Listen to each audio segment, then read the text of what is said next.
प्रीति और कुणाल का 6 साल के प्रेम संबंध ने आज एक मोड़ पर आकर दम तोड़ दिया। मेडिकल कॉलेज में एडमिशन लेते ही प्रथम वर्ष में ही दोनों की दोस्ती हुई। दोनों को धीरे धीरे समझ में आने लगा कि एक दूसरे को चाहने लगे हैं। दोनों एक दूसरे को डेटिंग करने लगे।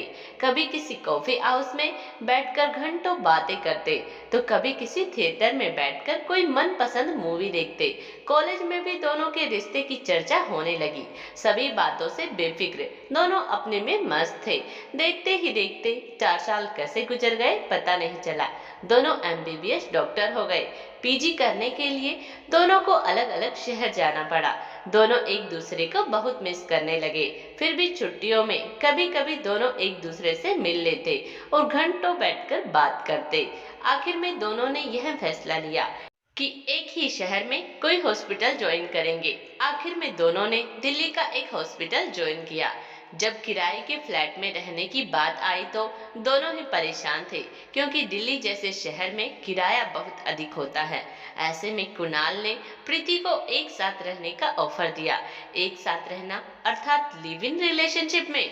प्रीति ने पूछा। हाँ, शादी से पहले एक साथ रहने का अर्थ तो लिव इन रिलेशनशिप ही होता है प्रीति। परंतु मेरे घर वाले पसंद नहीं करेंगे।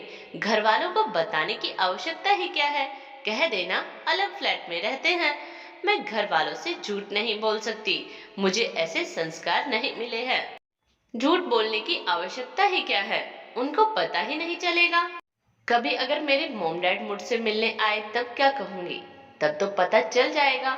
मैं अपने मॉम डैड से झूठ नहीं बोल सकती और न ही मेरा मन लिव इन रिलेशनशिप के लिए मान रहा है। तुम कितनी कंजर्वेटिव ख्याल की हो।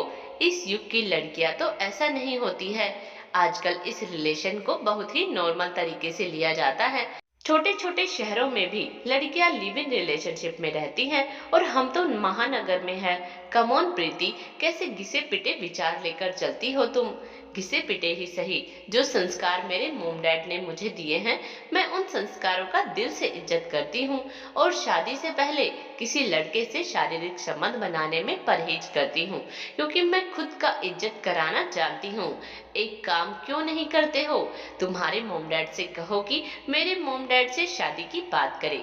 हम दोनों ही अब डॉक्टर बन गए हैं, अब तो शादी कर ही सकते हैं। शादी हो जाएगी तो फिर कोई प्रॉब्लम ही नहीं रहेगा। क्या इतनी जल्दी शादी? अभी तो हम डॉक्टर बने हैं और एक दूसरे को इतने अच्छे से समझ भी नहीं पाए हैं।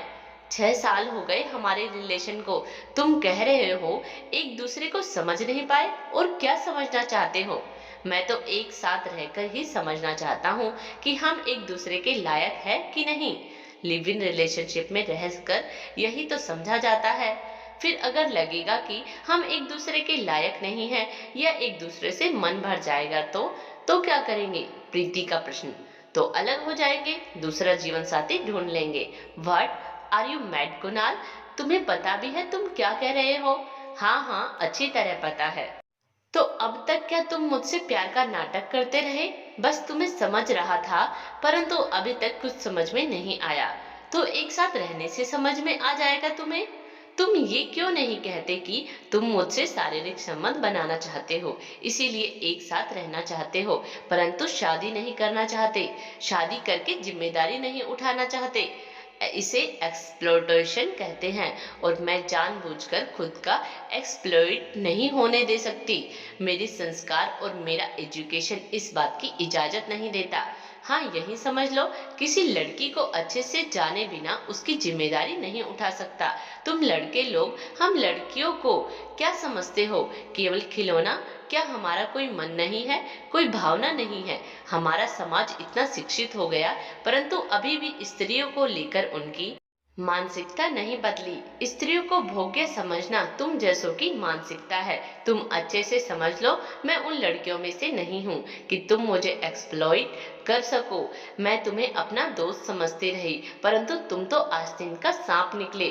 तुमने अपने बुरे विचारों की जहर से मेरी भावना को आहत कर दिया, खिलवाड़ किया मेरी भावना से। परंतु मुझे अपनी भावनाओं का पूरा नियंत्रण है। मॉम डैड ने मुझे बचपन से यह शिक्षा दी है। मुझे लड़की होने पर गर्व है, हीन भावना से नहीं, मुझ में। अच्छा हुआ ईश्वर ने मुझे लड़की बनाकर जन्म दिया, वरना तुम्हारी जैसी सोच वाला लड़का बनकर जन्म लेने से मुझे अफसोस होता। खैर, जन्म से कोई बुरा नहीं होता, परवरिश में कोई कमी रह जाती है, तभी तुम जैसे लोग दिशाहीन भागते हैं।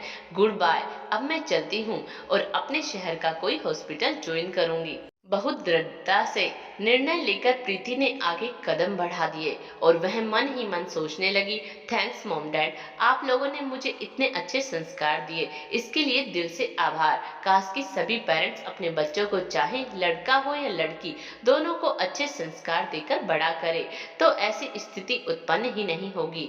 कुणाल प्रीति और उसके कॉन्फिडेंस को पीछे से केवल देखता रह गया, उसे रोकने का उसमें साहस नहीं था।